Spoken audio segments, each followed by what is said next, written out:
what we do here is go back.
Hey everybody, Stephen, Jensen, and Jessi Davin here. Hopefully you can see us and hear us all right. I saw Jessi shadow boxing before we went live here and getting ready to go for the show. Deshaun with the super chat right off the bat. Go ahead and read that out if you want to, Jessi. That I think has to do with you a little bit. What up, Deshaun says, hey, Stephen. So, hey to you. Yes.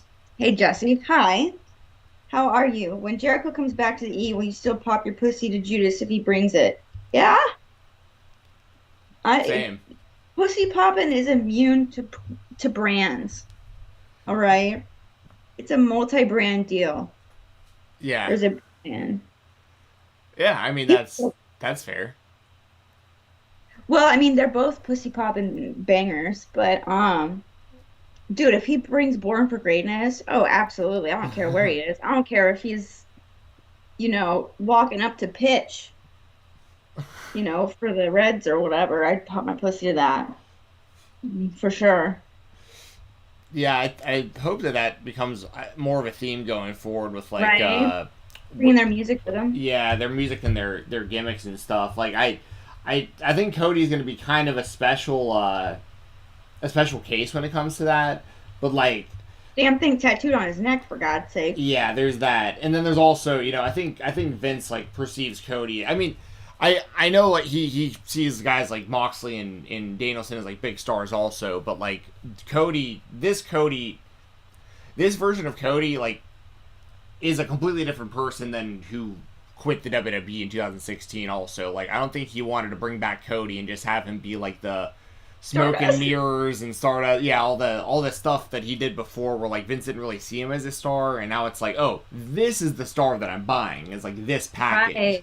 What I love about Cody being in WWE is that every single time I see him on my screen, I'm reminded that Cody Rhodes proved Vince McMahon wrong. Yeah, 100%. And it's like every single time he's out there, he proved him wrong. But and what's up, Pluggo? Yo, Pluggo. I talked about this last night on my Twitch stream about how I felt about it. How did you feel that promo or that segment in the ring with Seth Rollins to open up the show? Did you watch it last night? I didn't watch last night. You didn't watch last night? Okay. Well, to me, like, Cody is a very good promo, but it's like last night you could tell, and I think it was more on Seth Rollins, really, to me. The timing felt off. I felt like Seth Rollins was a little bit late. Like, there was too much of a pause in between because what Cody was saying came out great. But then there's like this weird pause. in the middle, and it made it seem very scripted. Like, I don't know if it's just because, Seth Rollins hams it up a lot, but it just didn't feel like Seth Rollins and Cody, their cadence was off. And I feel like it was more on Seth than Cody. Interesting. But I'll have to watch it, that. yeah, it felt weird. He had a match Uh, with Owens at the end of the night, also, didn't he? Which I think yes, was he a did. DQ. But was it a good match? It was a great match. The DQ was stupid because Kevin Owens just like left the ring, just walked out. It was a count out, not a DQ. Yeah, Um, it was a e- count. yeah, either way, yeah. I mean, that's kind I of mean, I get unfortunate. it, but I would have rather had like a DQ with like Seth Rollins interfering. Like the count out part, it made Kevin Owens look like a dumbass, and I think it made Cody look like kind of a dumbass. So, and then Seth Rollins, I thought it was really funny. So Cody's up there on the ring like afterwards celebrating, and he gets up on the top of like the third rope, at the top rope, and he's like, "Yeah!" And Seth Rollins just come and pushes him down. I'm like, how many AEW fans do you think wanted to do that when Cody was in AEW? Right. Yeah. Yeah, the thing with like Cody and Owens, I needed to see it. I'm sure it was good for what it was, but like It was they great. like Owens can afford to lose though. I mean, it's like he's lost to plenty of people recently. He lost to Steve Austin at WrestleMania. Like, there's no real harm in him just losing to Cody if Cody's gonna keep feuding with Seth. I'm just worried that Seth's gonna beat Cody at Backlash, and then they'll be 1-1, and then they'll like drag it to Hell in a Cell, and then like hopefully Cody wins that one. But I, if the story for him is winning the world title, like you really shouldn't be losing to anybody. Cannot So lose. yeah, I fully expect, this is my expectation. I fully expect and demand that Cody Rhodes not lose until he is dethroned of the WWE Championship. I mean I'm down for that definitely. Like, because here's the thing, and a lot of people, and we talked about this last time, I think, a lot of people want it to be The Rock to dethrone Roman. And honestly, you know what? It's kind of almost, if you're thinking about it kayfabe wise, it almost kind of goes with Cody too, and it's kind of a problem. If it's The Rock, think about it. Bye, Corey. See you later. Hope you have a good night. Um, anyways, um, you spend they've spent how many years building up and pushing Roman Reigns and shoving him down our throats. And now he's finally like a top star and people are embracing him for the heel that he is, and he's undefeated and he's held this title for so long. He beats Brock Lesnar and he's unified the titles. If you honestly bring in The Rock, who hasn't wrestled in a match in how many years? When was the last time The Rock wrestled? uh, Not prob- counting that WrestleMania where he like barely did anything. probably Cena when he lost to Cena at WrestleMania 28 or not WrestleMania 29 was it maybe? It's been like seven It's been a years, while, right? yeah. Yeah. So you have this guy come in, Mr. Hollywood, come in and Yeah, beat WrestleMania top star. 29 because WrestleMania 27 was the Miz and Cena. WrestleMania 28 was Rock Cena won where The Rock won, and then yeah, 29 was okay. Yeah, sorry. Okay. No, you're good. Yeah. But you have this guy who hasn't been wrestling, he's been out making movies, comes in and beats the guy. You have this guy from a different generation come in, like basically, really, um, and just beat your top star. What does that say about your talent? I What does it say about your future? I just don't think that's a good idea. I get it, but I just don't think it's a good idea. That's something you do for after Roman drops the title. To me, personally, I think the World Championship should be kept out of it. yeah. It'd be a What WrestleMania match. Well, I'd agree, but they literally did this to CM Punk. Like, CM Punk had the world title for over a year. The Rock came in out of nowhere, beat him for the title. Like, I mean, like, so it's Yeah. something that, like, I don't think that they're, like, above doing. I don't think it's a good idea. Like, I think that's a big reason why CM Punk left the company when he did. Like, Yeah, I mean, and I remember watching Kid Behind a Camera, like Michael Green get so mad about that. oh, yeah, a lot of people did. I mean, it was Yeah, like, like he like raged, like so many people were mad. and then, like, the consolation prize at WrestleMania, like, that year was him and Undertaker, which was a cool match and everything, but it would have meant so much more if it was CM Punk's over 1 year title reign against the streak. Right. Like, and it wound up not being that. Um, yeah, I mean, I hope that. Well, here's the thing: if it is The Rock and Roman, what's up, Brandon? Yeah, I got some sunlight in my room today. I mean, if it's Rock and Roman, I'm just hoping that Roman wins. Like, but Right. the problem that is coming after that is like, who else, like, who's gonna get the benefit of beating Roman? Like, there has to be like a long term benefit of like somebody beating Roman for this title, and like it could be Cody. Like, I'm fine with it being Cody, Yeah. but it also, once again, it says a lot about your current roster, where like you had to go outside of your company with The Rock for a challenger. You had to go out of your side of your company to get Cody back, as guys like Exactly. Rollins That's and my point with Owens Cody. and Balor and Sami Zayn and so on and so forth. All these guys who have been there for year after year, like they're not really advancing. But then, to be fair, for some guys like Kevin Owens, like I think he mainly re-signed because he knew he was going to wrestle Steve Austin at WrestleMania, and that's enough for him. Right. He's like, if I get to do that, like I don't care what you do with me the rest of the time I'm here. Well, if you remember his WWE 24 or something like that, or his like 365 or whatever it was, remember how he said that it was like a journey. It was like from one WrestleMania to another because or I don't know, one of the big fours to another.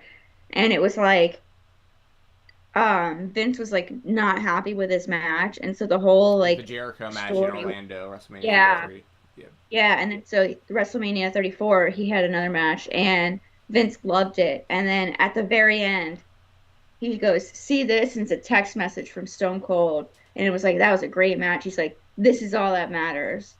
So like you're exactly right. Yeah. That's all he wanted. Yeah, he's talked about that for years about how, yeah, like Steve, because I mean, Kevin Owens literally learned how to speak English by watching Right. WWF and like hearing, basically Jim Ross taught him English, which is so funny because he said that he would grow up saying stuff to people, and he's French Canadian, like in like Montreal, and like he's telling people that like the match later is going to be a slobber knocker and stuff like that, and people are like he thinks it's like a regular word that like people use, but it's like these JR words that like nobody really uses. Like he just thought were like, By God. by God, yeah.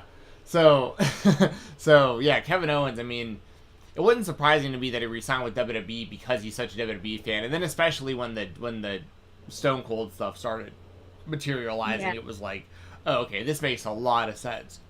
But the point is, like, I mean, we've been saying it for years, but they need to figure out something about outside of code. Well, here's the other thing that I've said too, and once again, this isn't gonna rub the longtime WWE wrestlers the right way, but like AEW could potentially wind up being where the WWE plucks most of their main stars going forward from. Because, like, if you have a guy like MJF or Sammy Guevara or Darby Allin or like whoever, like so on and so forth, any like, of the pillars or homegrown AEW talent, after a few years, Vince is going to look at guys like that and be like, look, they're already stars on television. They already have huge fan bases. Right. They're already like drawing money as is. I'm just gonna take Wardlow and just put him right in the main event because people already want it, And then once again, you're gonna have guys like Sami Zayn and Finn Balor and stuff. They're gonna be like, that's cool, but like, I'm still here.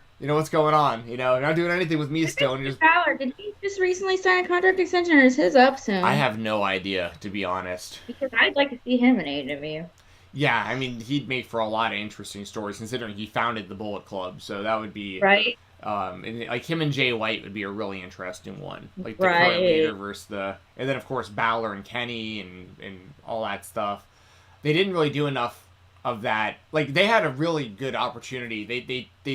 They messed with it a little bit with him, Doc Gallows, and Carl Anderson, like in the WWE, and they did the same with the club and AJ and stuff. Yeah, they dabbled with it a little bit, but like they kind of dropped the ball big time on that because the Bullet Club was so popular when like so over. Yeah. Are you kidding me? That was like the number one selling shirt at Hot Topic. Yeah, it was enough that I remember those stories about I can't remember if it was WWE or Hot Topic or both of them, what the conversation was, but WWE realized like over WrestleMania weekend, a handful of years ago, they started seeing Bullet Club t-shirts all over the place like during WrestleMania weekend, and they were like, this isn't our merchandise. Like, what the hell? Right. You know what I mean? Like where's this coming from?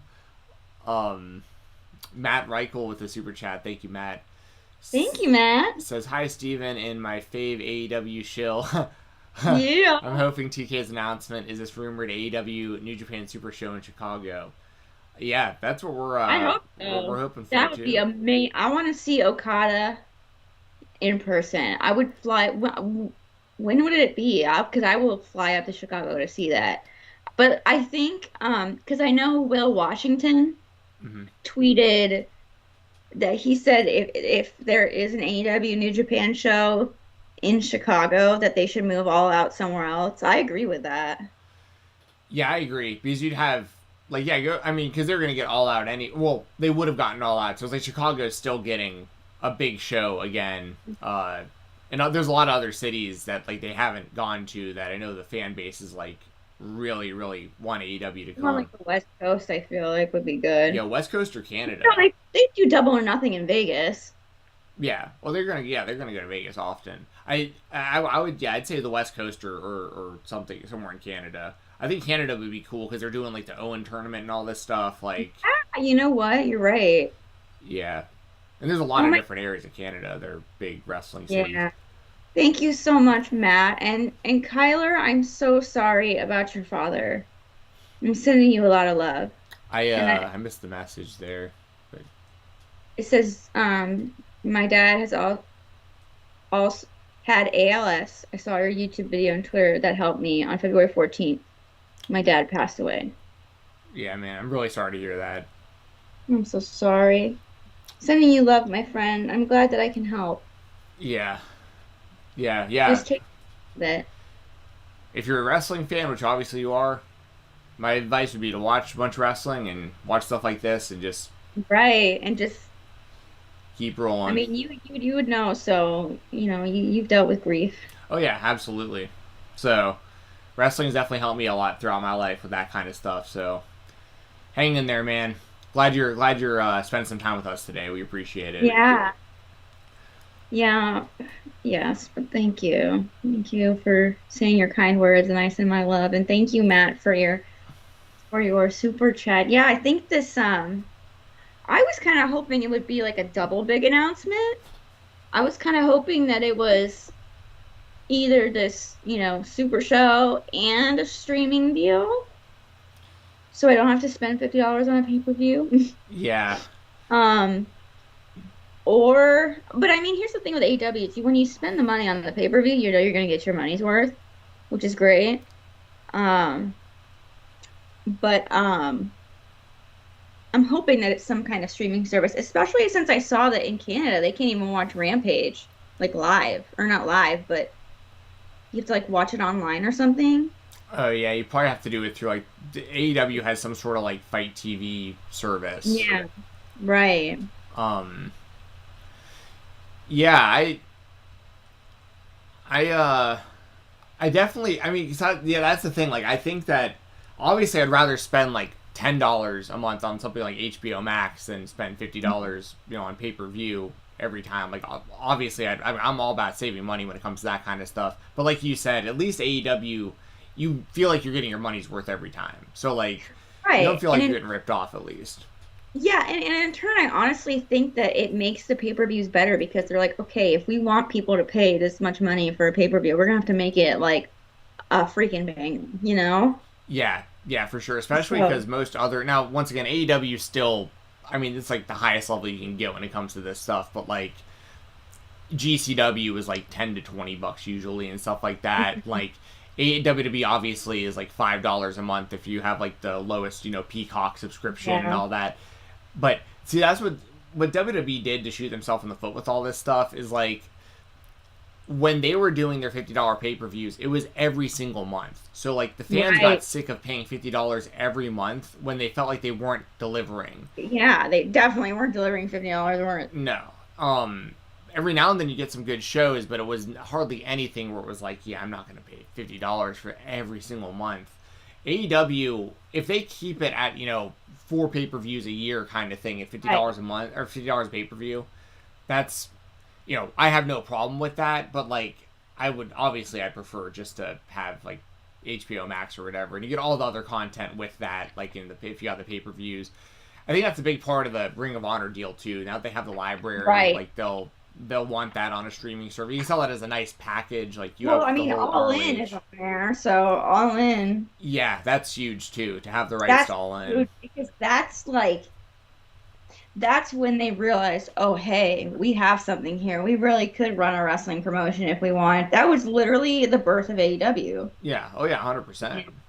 It's so important, and I feel like, and all these people bitching at me, about Kushida. I know he's probably gonna go back to New Japan, but I just put that meme Tony Khan phone. Everyone's like, "Ah, no, there's too much talent in AEW right now." And I was like, okay, I know not everyone has to sign. It was a joke, relax. Yeah. But, you know, he's got Ring of Honor to run too. And he, like you said, he wants to bring back the prestige that Ring of Honor once had.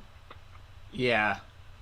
Because it kind of, I mean, to be honest, AEW kind of it was AEW's fault, kind of. Oh, yeah, 100%. I mean, that's what's so ironic about the whole thing. The Young Bucks said it in like a promo or something recently too, where it's like they left Ring of Honor, started their own company, put Ring of Honor out of business, and then bought Ring of Honor. Right? They like. Just wild. Good for It's them. so wild. Like, if you would have told me this like 4 years ago. Well, when did AEW start? How old is AEW? 2019? 2019. October 2019, October 20, October 21, October 2022. So almost 3 years old. They made the announcement on BT. I remember they made the announcement on BTE on New Year's Eve. Yeah, it was on New Year's Eve. It was live. I remember that. I watched it because they had fireworks. No. I'm talking about the like on BTE when they just turned their phones around and they had like the AEW logos on them. Yeah, that's right. That was they were right outside the Tokyo Dome because they had just done Wrestle Kingdom. Right. So they just wrapped up with New Japan and it was like, all right, they're dropping the big because for months like the countdown was on all their phones and stuff and like nobody. There was all the speculation about what it was gonna be, but. And then when Kenny was like a free agent, the phone would always like be on. I love that. Yeah, and they had the whole storyline where like Cody was like getting recruited by Triple H again, and like Cody became the WWE zombie and all that stuff, and got the money shakes. It's so funny that he actually went back after all that. I know, it's so funny. But he's admitted, Cody Rhodes has openly admitted that he wrote himself into a hole basically in AEW. He did. Yeah. Yeah, I think he said that. I think he said, I kind of put myself in a tough place or something like that. Yeah, he said that he balked himself out of the AEW world title picture and he shouldn't have. Because people were like talking about how he said that he was too immature to be an EVP and he was like, what I really meant by that was like making some decisions that I don't think I should have made, like boxing myself out of the world. Because his thing, he's like, I'm the best pro wrestler in the world. Like, I don't care if you don't like hearing that, but I feel like I'm the best pro wrestler in the world right now. I feel like I should be the world champion.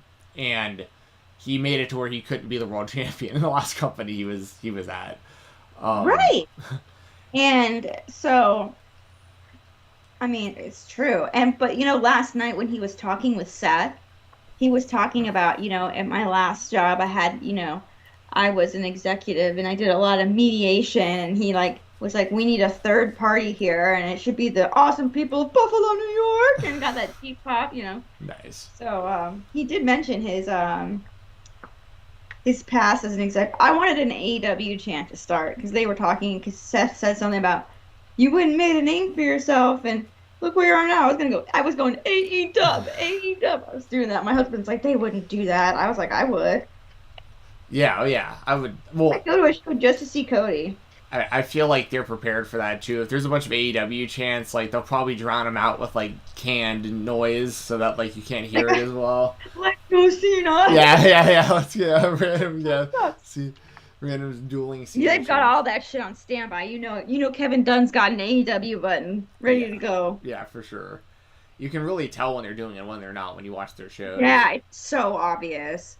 But you know what? I will say this about WWE. Shout out to their video production team. They put shit together like on the night. Yeah. No, it's really, that really is impressive. It's unreal. Their video production team deserves all the money. Their 3D graphics company, bless their hearts, they need a new job. I don't like them. Like the augmented reality looking stuff? Like... Yeah, I can't stand them. Oh my God. It's so ugly. and the live audience can't see it. I know. That's probably why they do it. They try to get you to go to these live shows. You don't see those god awful graphics. Um, It's like, I get it. Cody's here. I don't need augmented reality American Nightmare flags. Like, come on. yeah, I think it's gonna keep going more and more and more that direction Oh, though. it's gonna Like get worse. the more that It's just, they keep testing out stuff in the metaverse and all that, like oh their god. goal is to get like Batman versus Roman Reigns. You know what I mean? Like that's like Oh my god. You know what? They would, wouldn't yeah, they? it's gonna be something Well, like fuck that. with the shit they're doing with Edge and Damian Priest. There's gonna be another zombie match. Is that what I remember I that don't lovely? know. I don't know what the hell is going on. But last night I was in here getting ready to stream live on Twitch, and all of a sudden I hear moaning, like, and I'm like, is somebody busting a nut on TV? And no, it was AJ. He got attacked by like Edge. Like they're doing like fiend shit. Like the lights started going out, and AJ Styles, being the gentleman that he is, like rushed Sarah Schreiber out of there, and then Damian Priest and Edge like attacked him. But like Damian Priest had like demon eyes, like the other day, and they never explained why his eyes turned into like hell eyes. I saw that the other week, and I tweeted out a picture of Mac from Always Sunny from the Dayman episode because he looks like he was wearing the cat Yeah. eyes, like Oh my like God. going for gasps, not laughs.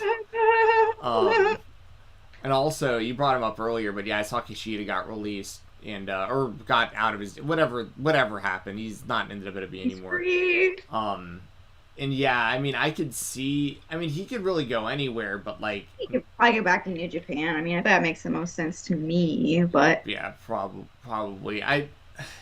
His run in the WWE was so disappointing. so bad.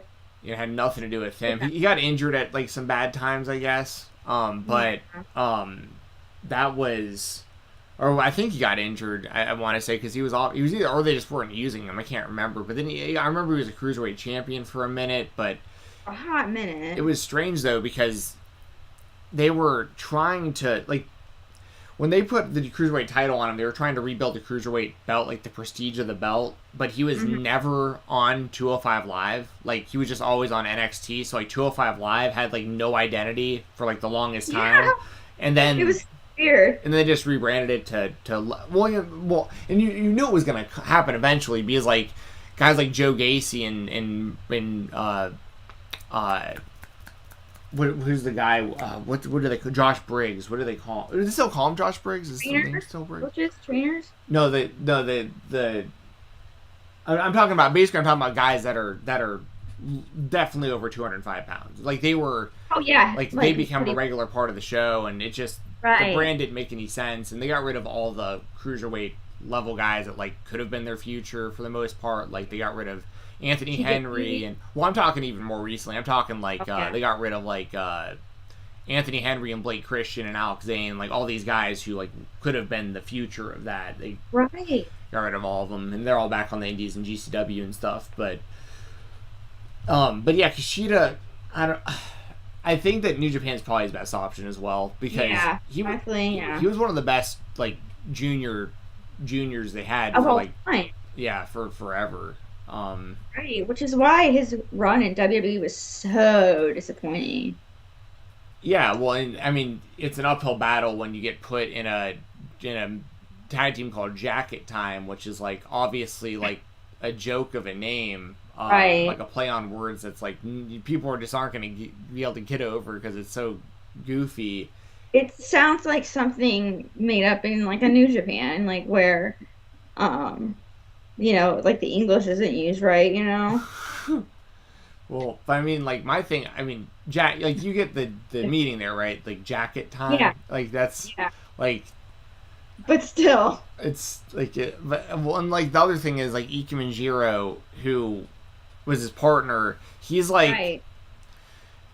he's not very good, but like you can tell he's like what the WWE likes because he's like bright Right. and colorful and like has like the smile and stuff. Fanfare. Like yeah, like I think the WWE sees him as more of a star than Kushida, and Kushida's probably like, I need to get out of here. Like everyone who's surpassing me is like Right. way worse than I am at this, and like This is going nowhere fast for me. I've been here for years. It just isn't working. Right. I also think Kushida isn't doing himself many favors, though, if I'm being totally honest. Still rocking the whole, like, Back to the Future thing. Yeah. Yeah. Because most people don't get that, I don't think, that are, like, current.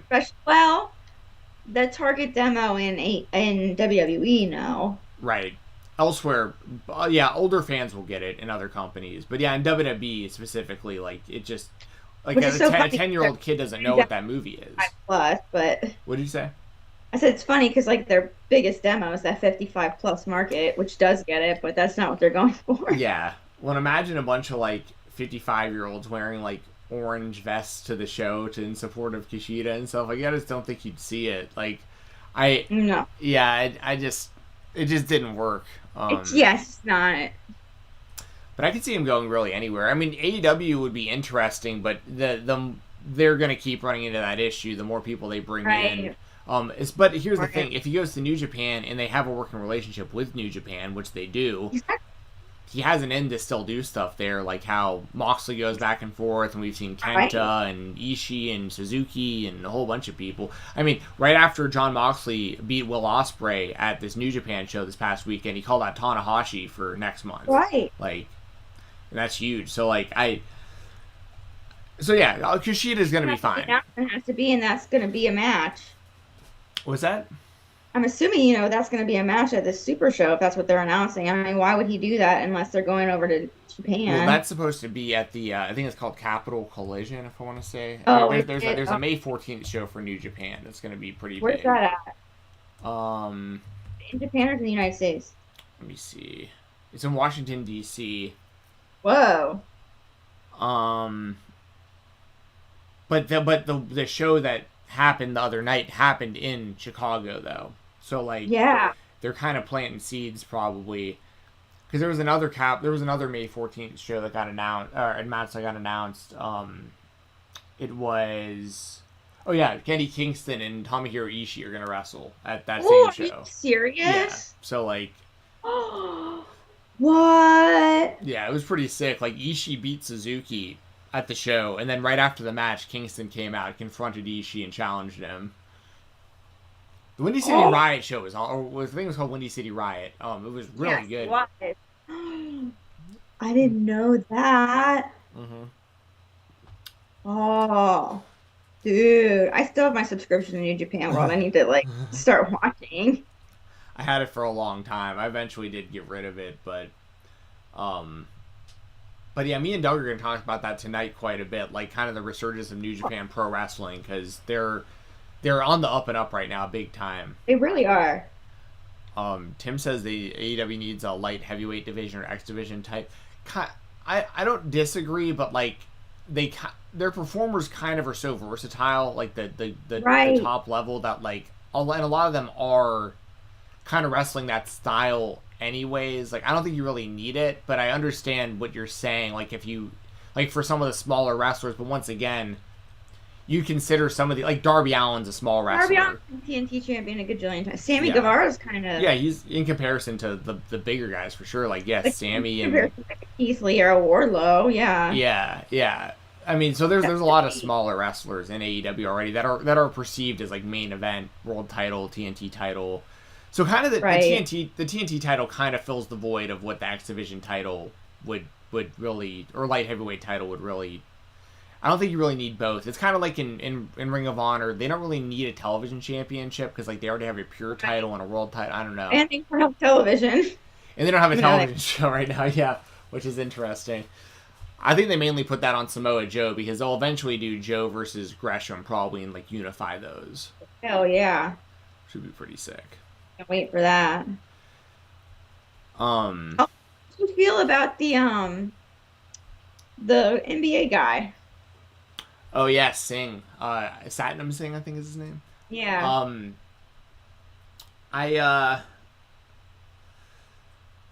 That's gonna be like a legitimate like let it play out type scenario. Right. Exactly. His first appearance I thought was really bad because like he came out and he was barely moving and like he squeezed Joe's head and I was like, if all you can do is squeeze people's heads and you're that size, like that's not good. Second debut was what his first debut should have I been. agree, and the lights out thing hurt, and that was like a big. Well, and Tony Khan even admitted he shouldn't have done the lights out thing. Yeah, yeah. I think everyone's in agreement. Yeah, Tony Khan's like responded to some fans on Twitter about it, which I thought was kind of funny. Where he's just like, yeah, Yeah. like we, You we need to messed this hire up. this ratio. I like Yeah, that. yeah, I saw that one. I Yeah, I thought the second outing was much better. I thought it was a really cool visual how because like Jonathan Oh my God, how Gresham's big he looked next to Gresham. and how he was on one knee and choke slamming him from one knee because of Right? the size You know what it difference. reminded me of is AJ Styles and Omos. Like that size comparison. Kind of, except like Jonathan Gresham's like still way smaller than AJ, which is crazy. Right? Gresham's like five Big four or fuck. something. I mean, he's like short. I've seen him I've been around him in person at Terminus, and like he He's is like a tall knee. yeah he's very short. But he's incredible at what he does, so it doesn't really matter. Yeah. But yeah, the visual is hilarious where you see him and Singh next to each Yeah. other. And then Singh looked like he was setting up for a power bomb, which like gives me a little bit of hope. My whole thing is this: if you're that size, as long as you can do a choke slam or a power bomb, you're good to Right. go. Because like you Right. just got to be able to do something that looks Big. impressive for being that tall. That's all you have to really do. Yeah. When you come out and you start squeezing people's heads, it's like, oh no, like you're that limited that you can't even pick someone up. Like that's an issue. But it looks like he showed us more the second time. I'll say this: he moves better than Great Khali ever did, and I think he looks like He's a he. basketball player too. You gotta be quick to be in basketball. Yeah, you gotta. Well, yeah, in theory, but like there are guys like Sean Bradley and stuff like that. Like they're Yeah. the thing with being that size is a lot of the time you're sacrificing either coordination or injury, like because you can be really injury prone at that size, and also sometimes you'll lack Right. coordination or be a little bit slower because of the size. Speed. I was gonna say speed. But sometimes you get someone who's like Paul White, like the Giant, the Big Show. Like when he Yeah. came in, he was doing moonsaults off the top rope and drop kicks and shit, and it was like it didn't even matter how tall he was; like he could just do everything. Right. I think of Keith Lee as well. Yeah, Keith Lee not quite the size of those guys, Not quite but as big, but just like with someone who moves like Samoa Joe, kind of like moves not because he's big, like tall, big, and like mass big, but for their size, they move quickly. well, no, yeah, it's impressive Look what they like do. When you look like Dr. Robotnik, but move like Sonic. That's actually Yes. kind of yeah, that's a good. Yeah, I like that. I'm gonna use that myself I probably. use it all the time. Shout out to the Nobodies on YouTube. They said that once, and I was like, oh my God, that is a perfect analogy. Yeah, Who they said it about. It might have been Samoa Joe, but it was so true. no, yeah, it's fun to watch. Deshaun says Undertaker as well. He's him and Kane are good examples too. But like, Yeah, once again, they're what I'm talking about is guys that are like legit over 7 feet tall. Like Undertaker and Kane are like right under that and stuff. I feel like once you get into the 7 feet range is when this stuff really starts that I'm talking about, where you start seeing like because I've seen basketball players in the NBA who are athletic. It's just like they just lack certain coordination that like the rest of the players around them have. You can just tell with the way that they move and jump and throw the ball around and stuff. It just looks a little bit different. But then you got guys sometimes like Yao Ming who are really athletic and they do great. But Lynn Sanity, remember Lynn Sanity? well, that's a completely different guy. But yes, I'm talking about Yao Ming. Jeremy. I know, but Yeah. I wanted to bring up Lynn Sanity. I used Yes. to love saying that all the time. Jeremy Lin was, and he's played for like every team at this point. But I know. But Yao Ming was a great player, but he got injured a lot, He gets fucked, and too. that was the problem with him was like he had the coordination. He was like an anomaly for his size, but he couldn't stay but on he was hurt. just right. He just couldn't because I mean at that point, I mean when you're that quick, I mean it's just when you're that tall, your bones are still the same density as, mine or yours. Yeah, But you're bigger and there's more force and there's more mass and you're more prone to injuries. yeah, and your ligaments are getting like stretched out, and like it's yeah. It's gotta be painful to be that tall, just in general. Yeah, oh yeah, it's got to be uncomfortable, especially for travel and all that. I mean, that's got to be terrible. Like Andre the Giant, that's another good example. Andre the Giant wasn't like super coordinated, but he moved around well. But like Right. but like he also had to sleep, in like bathtubs and stuff, like because like beds weren't big enough and stuff like that. Or like I mean, he had a rough because especially back then, nothing was like everything for him had to be custom. Like you couldn't like there was Right? Like no medicine. He had to like drink like 20,000 drinks to get drunk or whatever. yeah And yeah like, yeah yeah he would yeah he apparently was a massive alcoholic, but um but yeah he kind of needed like for it to affect him he needed to drink a lot. well, Chamberlain, that's a good one. Yeah, yeah. Oh, see, here's the thing. There are a lot of examples of both sides of this, and I'm hoping what I've seen from Satnam Singh is I think what I've seen already. I think he moves better than Omos from what I can tell, like early on. Yeah, you're a good scout. You're good at scouting because you watch so much wrestling. Yeah, but also with the guys this size, you don't see this that often, and when you do, it's either sometimes it's really really bad, and that's what I fear is like because like the Great Right. Khali was like pretty bad, and like there's been a lot of guys that are like that height that just don't John Gonzalez and those kind of guys like they just wasn't. But so the thing with Satnam Singh, there's layers to it because like on one hand, like yes, he played basketball. If he can move around decently, like I'm okay with giving this guy a shot. Like I'm not one of these people that are like just screw this guy, don't want to see it. Like well, I'm Right. okay with giving it a shot because I trust AEW, I trust Tony Khan. Like I'm interested to see where they go with this. But the main reason they're doing it is because of this merger between like Time Warner and Discovery and stuff, and they need very, very similar to when Jinder Mahal was handed the WWE Championship when the WWE Network went up in India. Like, for no reason. Total jobber to champion with no build because they're going to a specific part of the world. This is the same thing that's happening with AEW with this guy. But Well, that's why Tony Khan paid for the overrun. mm-hmm. So that he wouldn't have to sacrifice time on Dynamite. So now we know when Tony Khan has an overrun, think overseas. Yeah, that's a good point.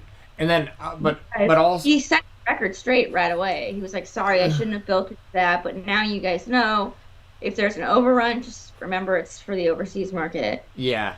Then I'm glad that he said that. Like he's being pretty Yeah, transparent about a lot of this stuff, which I like a lot. me too. I really, honestly, I appreciate it because, like I said, like own up to your mistakes, like or own up to like what's going on. Like be honest with us. Don't fuck around and say, oh no, like with Jinder Mahal, he built himself up. No, you did that for your Indian market, and just say it. Yeah. Well, yeah. Just say it's a business move. Like we get it. Exactly. And We're not ignorant. and the other thing with this whole thing with AEW is like there are Indian wrestlers who are really good that like they could get. Right. So like if this doesn't work how they expect it to, or maybe there are plans to bring more people of Indian descent in, that's another reason why I need to wait for this to play out because if they go out there and they get someone like Rahit Raju, who's a free agent, who's really, really talented, had a great run in Impact Wrestling. I've been watching him as Hakeem Zayn on the Indies for years. Like he's good to go on TV right now. If they, Right. they could put maybe the two of them together as a tag team or something. Like the mission is still accomplished. Like you have Indian Right. stars that you can promote, Perfect. and they're so. And then of course Sanjay Dutt's going to be the glue to all of this. Who which that's fine. And it's just we haven't seen enough of it to make a judgment. I understand the skepticism though from the fan base when they see this and they go, "This looks like a WWE type move of pushing someone like this." And I think there's also people that are fearful that like if this guy wrestles Samoa Joe 1-on-1, if he beats Joe, then it's like, what are we doing here? Yeah, what do we do? Right. But I think for me, and it was so funny when the lights go out, we expected something big and we Or someone expected we with knew at the very least. Yeah. When WWE does an overrun, it's always like a super big deal. And it's like, how trained have we been by WWE and how brainwashed have we been to immediately shit on this idea because we know it, we thought we knew exactly where it was heading and it was purely corporate and it was going to suck. Like, how, like, closed-minded have we become because our trust has been so violated by WWE? Like, at least I trust AEW to either make it right or if it doesn't work to nix it, Exactly. And that's the other side of this that I'm glad you just brought that up because they have had things. Now, once again, the Nightmare Collective or yeah, Nightmare, yeah. Nightmare Collective, Dark Order, before they switched the gimmick and stuff. Like, there's been examples of it. But the only difference is is they kind of do have like they're like their a foot is kind of against their throat to a degree of like, but we have to have Indian characters. So right. It's one of those things where like we didn't have to have the Dark Order, we didn't have to have the Nightmare Collective. We have to have some sort of Indian representation on the show because of this market we're trying to bust into. So like bust into, I didn't mean to say it like that, but that sounds kind of but y'all know what I mean. So but once again, it's like you can still pivot though, because if Satnam Singh isn't getting the results you need, you can get guys like Rohit Raju, like I was just saying, that like you can still get representation that you need. And by the way, Rohit Raju should be in the company anyways, in my opinion. Like, this isn't something where I'm just like, just hire him because he's of Indian descent. No, like, I've been saying since the second he left Impact Wrestling, this guy should be on AEW. And I think he's on AEW Dark a few times too. So like, they have eyes on him. So it's one of those things where like there are people they can get, I think, to kind of accomplish what they're trying to accomplish with this. And at the very least, maybe Satnam Singh, if he can't go in the ring like they hope, he's a hell of a bodyguard for somebody, or a hell of a tag team guy where like, you know, the other guy does all the work and does all the bumps. You tag that dude and he just kills someone with like one or two moves. I mean, you can figure things out to make this work, I think. Yeah, I think so too. I think, and like you said, I think AEW is very transparent, very fluid with what they do. And like I said, it's been, I mean, we can't use the excuse forever, but they've only been around for a couple of years. And I feel like they're still learning how to be themselves, and they're not to be, you know, the other company, because they don't want to be the other company. They want to be an alternative to that. They want to be something different. And, you know, they're going to make mistakes along the way. You know, things are going to happen, but it's more important that they learn from those mistakes and improve themselves and take the criticism and do something with it than ignore it, or, you know, stand firm with it or push back, you know. Exactly. Exactly. And Yuyan, who's new to the channel, I saw that they subscribed earlier, so thank you for subscribing. They mentioned, like, they said that it'll be fun to see a monster tear through the roster. They wish they could have been a part of the Black Throne stable somehow, which I don't know if that would have fit. I mean, they could have figured a way to make it fit. I mean, they could figure out ways, but I like that perspective though, that you just put that there, because there are people that do want to see that kind of stuff where like it's a new wrestler that just gets a mega push and just destroys a whole bunch of people, and then either they sink or swim. Like you go through a lot of the roster and eventually you get to a point where you have to take on higher competition or champions or whatever it is, and if you're good enough, you get those belts. If you're not, that's when you start kind of losing. I mean, we see it. Right. We see it. The thing in the WWE was, as long as John Cena was around, I loved John Cena, but I went through my periods where I hated the guy. But overall, I consider myself a massive fan of John Cena, especially in hindsight. Especially with where the company is now. Like, I think people you don't know what you got till it's gone. He's a huge example of that. Yeah. And I this would happen year after year after year, and it was almost like the WWE fan base like didn't accept it or didn't put it all together. I don't know, but a lot of people saw it happening, but a lot of people didn't. You constantly had stuff like this where it was like a Heidenreich or a Snitsky or a Rusev or who. Right now it's Veer. I mean, you have you do this. They do this like every year. There was like a short time where they tried it with the guy who looked like Snitsky, who did like the gay porn online and like was calling out gay people and like got let go. It was like a real weird thing a couple years ago. I can't remember the guy's name. He was like saying homophobic stuff, but it turned out he was doing gay porn. I can't remember the guy's name. He looked like Snitsky. An L. It starts with an L. Lars Sullivan. Thank you. Yes.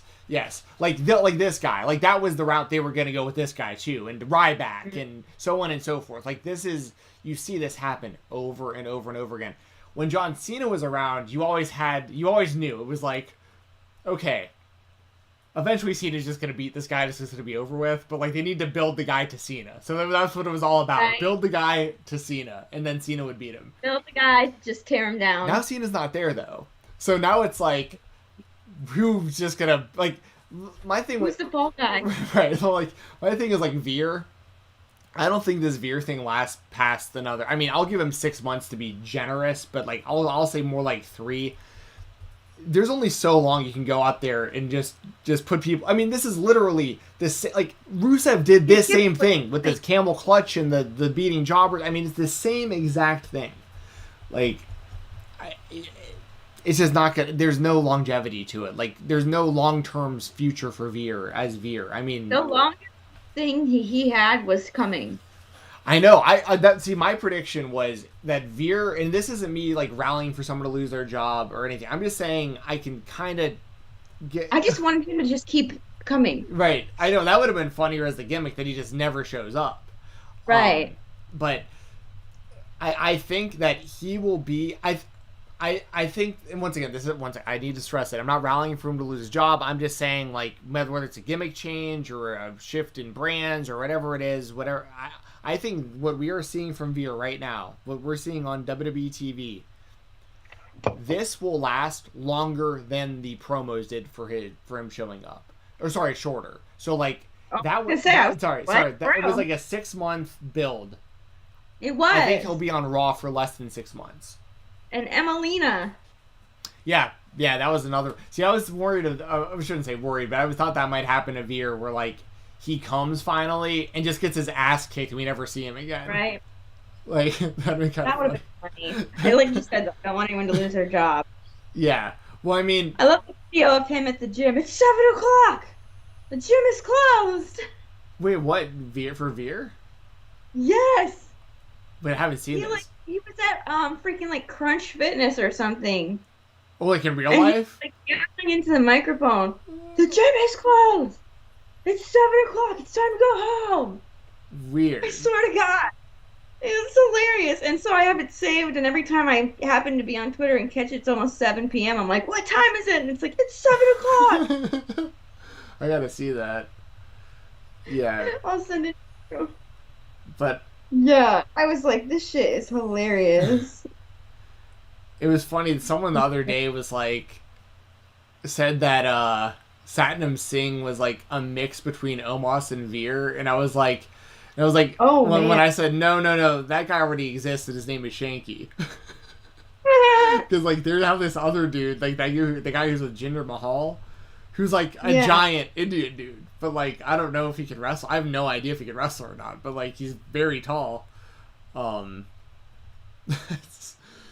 That's so funny because like that was the group, right? It was Veer, Shanky, and Jinder, and then like they put Shanky and Jinder together on SmackDown, and then it took forever for Veer to come to Raw. But yeah, jeez, yeah, I wish I cared more. I just don't. You're sending it to me right now? I can send it to you via text. Okay, cool. Let me open this up. Oh, that is him. Yeah.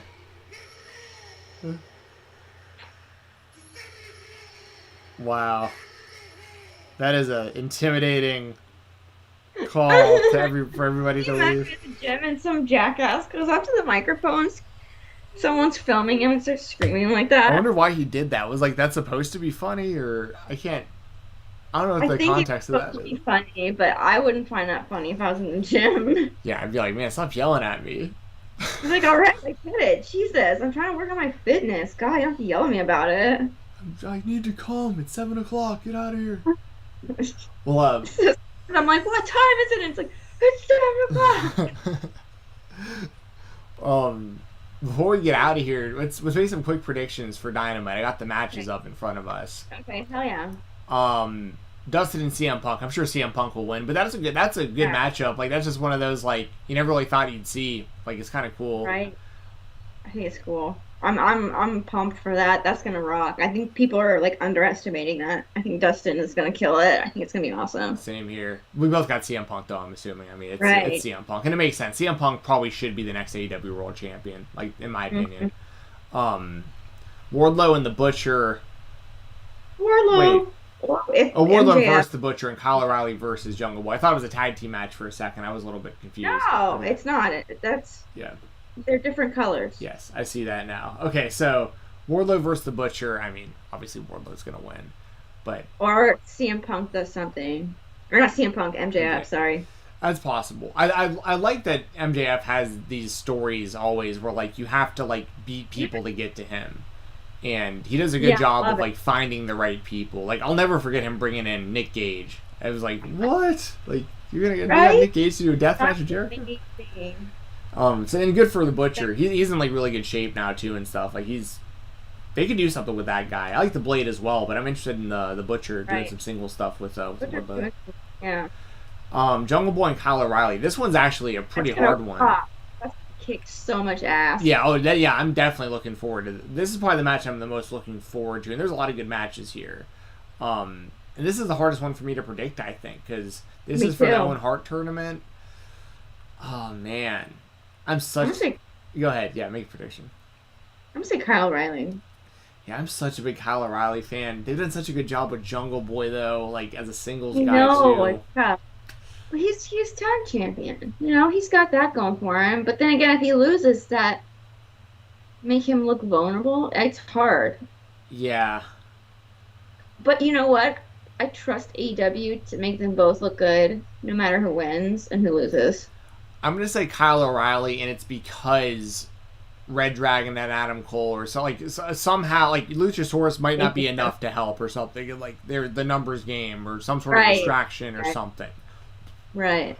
Because they are still kind of building Red Dragon, Lucha Express, or sorry, Jurassic Express and FTR, Lucha Express. and FTR. Like all three of the teams were like out on the ramp, and like if Red Dragon is going to be kind of the spot they're in with the tag team division right now in AEW, I think the reason they're kind of being a little overshadowed is because I think they'll do some big stuff in the Ring of Honor tag division again. Oh, do you? I thought maybe perhaps they were waiting for Kenny Omega to come back and bring in trios titles. I mean, that'd be badass too. That's another. I mean, yeah, that's another. Him and the Young Bucks and Red Dragon and Adam Cole. I like that idea a lot as well. I really want to see. Yeah. I really want to see Red But- Dragon versus FTR for the ROH tag team titles though. Like that's Yeah, a big one. that's true. But yeah, I'll say Kyle O'Reilly. I'm a little biased because I'm a big KOR fan, but I mean, I love Jungle Boy as well, and they've it's hard to pick against Jungle Boy because of how well he is treated in the company. But like, And how well he did against Kenny Omega in that one championship match. yeah, it's the Owen Hart Cup, but it's also like either guy makes sense to be in the tournament. So like, Right. And like I said, I trust AEW to make both people look good at the end, regardless of who wins or who loses. and also it'd be interesting to know if like Luchasaurus and Bobby Fish is a match or something to get in. Like Oh, that would be interesting. But if it is, I wish they would have done Kyle versus Luchasaurus and had Kyle win, and then do Jungle Boy versus Bobby Fish and have Jungle Boy win. So that's just me personally though. But but yeah, I'll go Kyle O'Reilly. I like the match a lot though. Let's see, Britt Baker versus Danielle Kamela. I don't know much about Danielle Kamela. It's got to be Britt Baker. Oh yeah, and I think they're in Britsburg. Oh, that's right. They are. That's probably, Yeah, yeah. so that's gonna be a squash.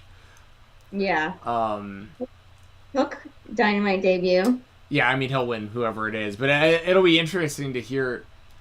Like it's funny because like the crowd, I mean it's not gonna make a difference because like the fan base, I think.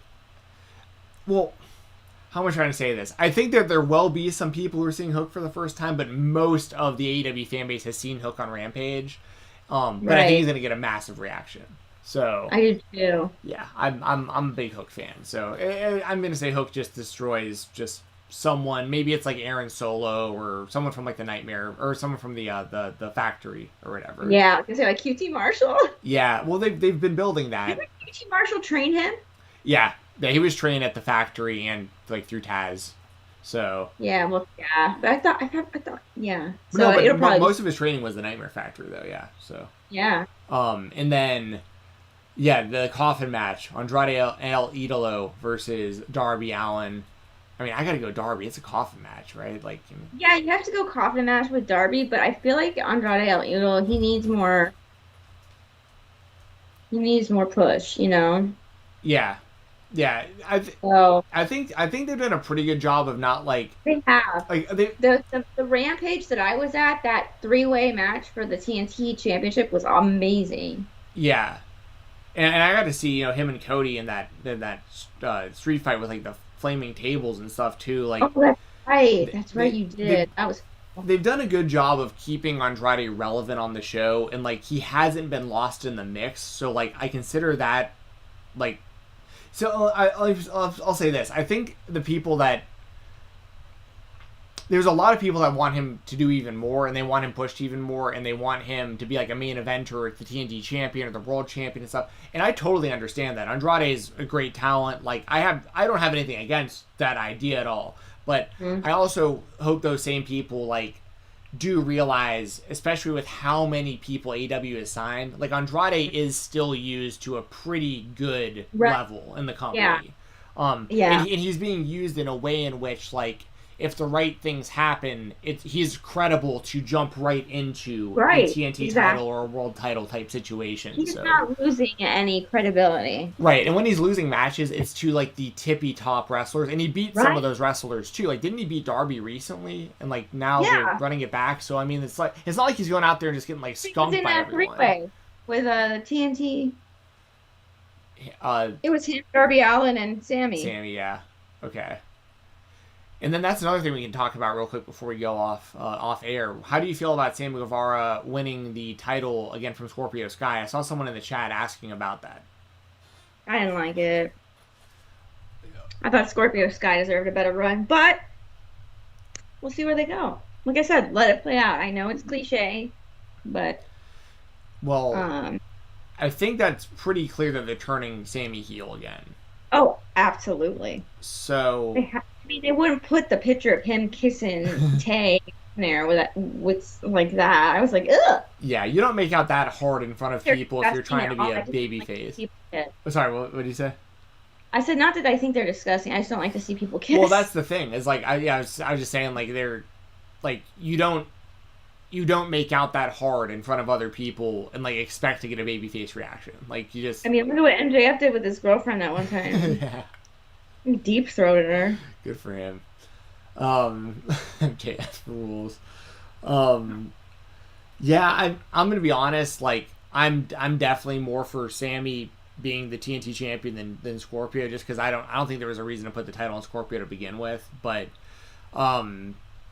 because they did put the title on him, I do feel bad that like it was so short. But like I don't know, it didn't ever make sense to me to begin with. Like he didn't have hardly any singles wins for like an entire year heading into the TNT title match. He's more of a tag team guy with Ethan Page. As a matter of fact, I think Ethan Page is like way more entertaining than Scorpio is, and like they're next to each other constantly. And I'm like, why aren't they doing anything with Ethan? Right.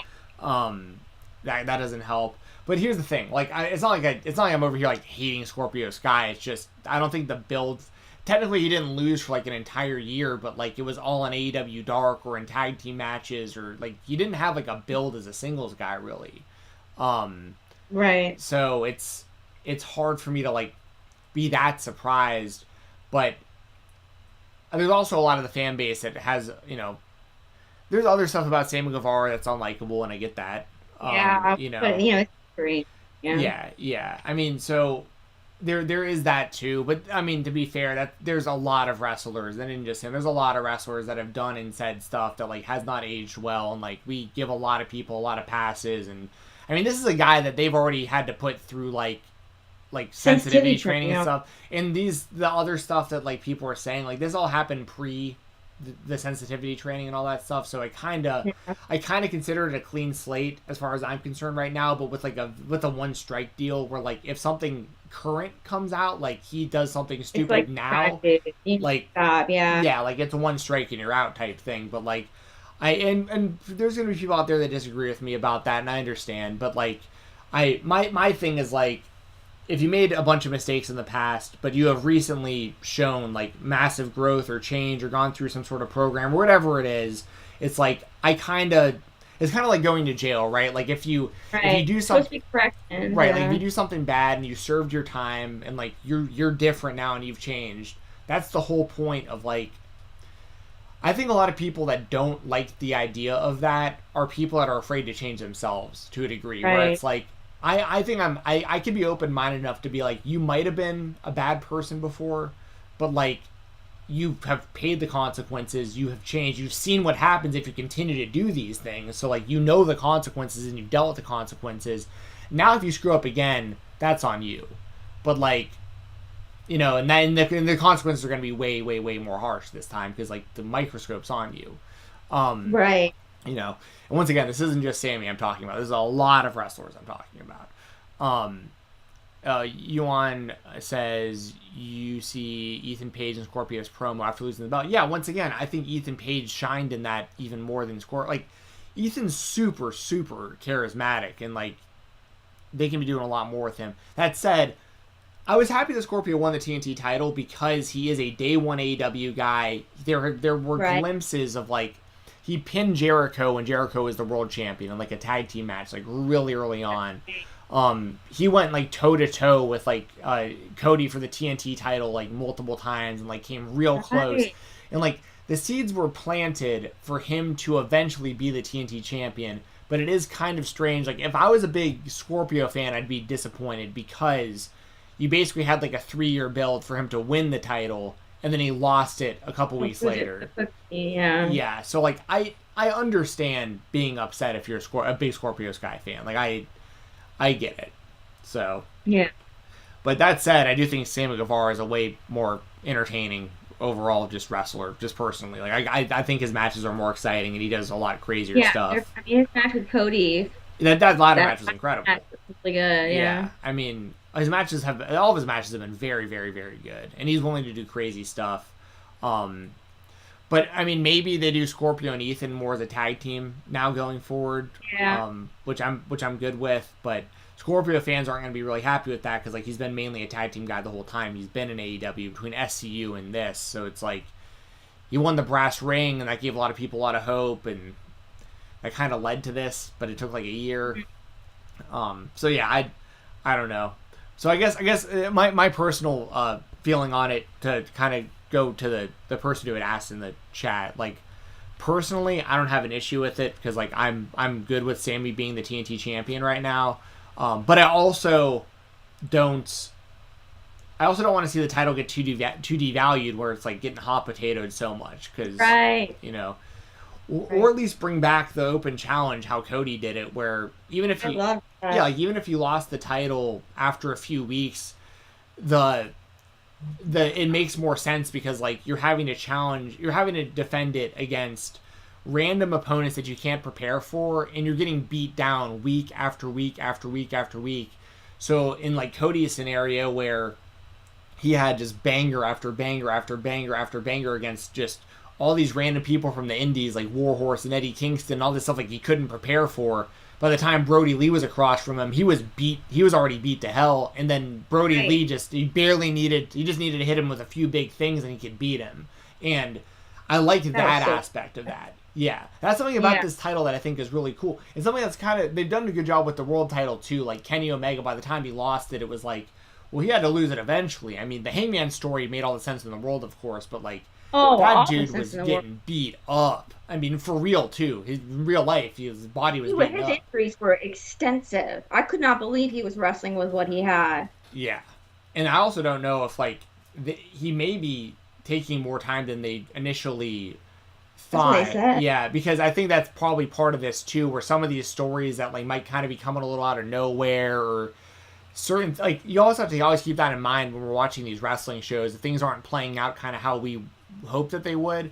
Sometimes like the company doesn't have any choice. Like they might have thought they were going to have Kenny by now and like had all these plans for like what he was going to be doing next, and they kind of have to kill time for the other people who would have been involved with until he's ready to come back. So all this stuff with like Red Dragon, FTR, and all this stuff, like maybe like Jesse said, right now we might be in the middle of crowning new trios champions if Kenny's around. But if he isn't, they have to just figure out things to do to keep the show going until he's ready to come back.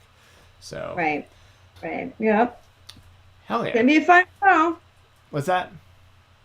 Dynamite's gonna be awesome. Can't wait. Yeah. Like always. Great show tomorrow. Well, if y'all have any last minute super chats, feel free to send them over. We'll still answer your questions. We'll still read them out, put them up on the screen. There's also a donation link in the description box below. Works the same way. Goes up on the screen. We'll answer your questions, read your statements, all that stuff. And we'll do that up until the end of the show. We're going to talk about our sponsors and kind of how to help support the channel and stuff right now. And then if there's anything that y'all send while we're plugging our stuff, then we'll address it before we get out of here. Jessi, if you want to tell people what to do, I'll get the sponsors up and ready. Well, once again, we want to thank everyone in the chat for being amazing. We love our Vibe Tribe over here. We love our chat. Thank you, Ewan. I hope I'm saying that right. For joining us. You're an amazing person, and you brought some insightful questions and commentary into our conversation. And we want more people like you in our chat. And the best way to do that, the best way to get people to come in here and chat with us and talk wrestling and be cool is to like this video. If you like it, subscribe to the channel so you get notifications when we go live, and to like leave a comment or keep engaging. That way YouTube recommends this video to other people, and we get more amazing people like yourselves, and we can't thank you guys enough. Absolutely. Where can they follow you, Jessi? What? Where can they follow you and all that stuff? Oh, you can follow me on Twitter, at Jessi the Buckeye. I have a store on Etsy. It's called Jessi the Buckeye Merch. I have an OnlyFans, onlyfans.com/Jessi the Buckeye. And then you can follow me here on YouTube. Wonderful. And if you want to follow more people, you can follow the sponsors of the show. We have my brother, Brian Jensen, who is a boxing coach, a personal trainer, all that good stuff. He can help you in a wide variety of ways, from learning how to get in shape or learn how to do some self-defense, all the way through performing or competing at a professional or amateur level in any mixed martial arts or combat sport, boxing, whatever it is. And also if you have a neurological issue like Parkinson's, MS, dystonia, anything like that, doesn't matter what age you are, what shape and size you are, what level of experience you have, anything like that, Brian can help you reach your goals. And thank you, Yeon. Just says this was fun. Thanks. Thank you so much. We appreciate that. We really appreciate the super chats. And just so y'all know, for anyone who's new here, like Yeon, me and Jessi split everything down the middle. So like whenever you send us, you can always be assured that like you're helping both of us a lot when you send that stuff. So thank you very much. And once again, Brian Jensen can help you too. He'll help you reach your goals. If you're living in the Atlanta, Georgia area, he can help you in person. If you live anywhere else in the world, he can help you remotely, whether it's Zoom calls, Skype meetings, that kind of stuff. He can help you do what you need to do. Even if it's just you just feel a little unsafe walking home from work or whatever, and you just want to feel a little more like you can knock someone out if you need to, you know? Yeah. Like, boom.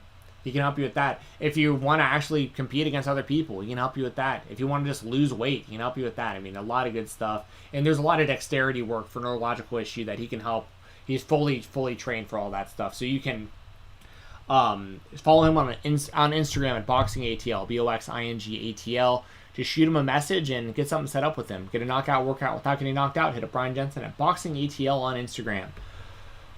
Also, shout out to Music City Toys and Collectibles. They have a retail location at 101 West Main Street in Watertown, Tennessee. That's like right outside of Nashville, Tennessee. They are good people. They'll give you fair business. They have wrestling memorabilia. They got action figures, DVDs, autographs, anything you think of. And they do online sales through Facebook. So follow them on all social media at Music City Toys. And also, shout out to WrestleRumble.com, the place to be for all fantasy pick'em contests for professional wrestling. I actually need to text back Matt from Wrestle Rumble because me and him are big Better Call Saul and Breaking Bad. Oh, that's right. fans. That's coming out. My dad watches that show too. Yes, they did 2.5 hours last night on AMC of the new season. Oh. So Matt texted me right before we went live, and we're gonna probably be talking about that for the rest of the day. But shout out to Wrestle Rumble, shout out to Matt, everyone over there. They rule, and it's WrestleRumble.com. Basically, it's kind of like DraftKings or FanDuel for professional wrestling. And there's always a lot of great contests or prizes on the line for the contest. WrestleMania, for instance, was $1,000 to the winner. They gave away 7 replica championship belts as well over that past weekend. So, I mean, that's what more can you say? They have another contest starting soon. I think they're going to I don't want to speak for them, but I think they're doing a WrestleMania Backlash predictions. They do most WWE pay-per-views, and they, I think at this point, are doing all of the major AEW pay-per-views as well.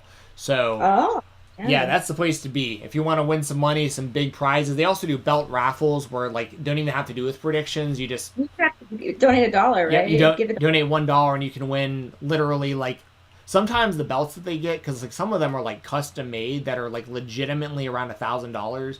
So like you can win for $1, you can win like $1,000 title, or like a $300 title, or a $500 title, or you can be like Hannah or Cher. Hannah.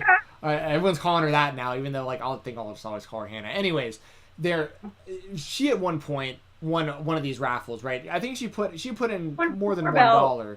What's that? She thinks she won like 4 belts. Oh, I think at one time she won like 8 belts.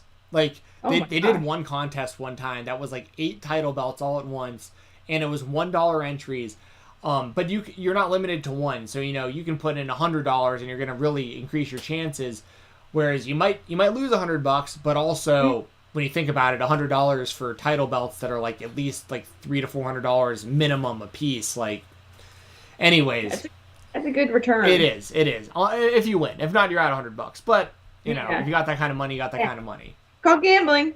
Yeah, exactly. So yeah, WrestleRumble.com. Check them out. Be a part of the contest. Win some awesome prizes for being a professional wrestling fan. Make sure to follow them on social media at WrestleRumble.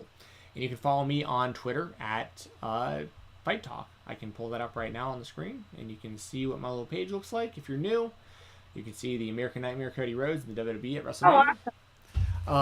But yeah, you can follow me here, Fight Talk _ FIGHTTALK _. And if you are a fan of independent professional wrestling or you want to get more into it, I'm highlighting it here. You can use code Fight Talk, all is one word, no spaces, on IWTV.live or independentwrestling.tv. It's $10 a month, and when you use that code, it really, really helps me out because it just lets people know that you're hearing about the service from us, and lets us look good in front of IWTV, which I always appreciate because I talk about their shows every week on the Fightful Select Weekender podcast, which is available on FightfulSelect.com every Sunday. Which reminds me, this Saturday night, Impact Rebellion, I'll be on the post show for Fightful right after the show. That'll be youtube.com/Fightful. It's usually myself and Denise Salcedo, and Sean Ross Sapp usually jumps in with some big news at the start and stuff. So check that out. youtube.com/Fightful right after Impact Rebellion this Saturday. Everything else I got going on this update on Twitter, FightTalk _. So before we get out of here, anything left from you, Jessi? No. Enjoy Dynamite tomorrow. Yes, enjoy Dynamite. And if you want more pro wrestling talk tonight, 10 p.m. Eastern, live rounds. Myself and Doug Bateman will be talking about New Japan Pro Wrestling. We'll be talking about AEW Dynamite, Tony Khan's announcement. We're talking about Satnam Singh again. Like a lot of the stuff that me and Jessi talked about today, we'll elaborate on even more. Plus some other discussion later tonight. That's youtube.com/RVD Tito for life. RVD TITO, the number 4 LAFE. It's live rounds every Tuesday at 10 p.m. Eastern. For Jessi Davin, I'm Stephen Jensen. See you next time.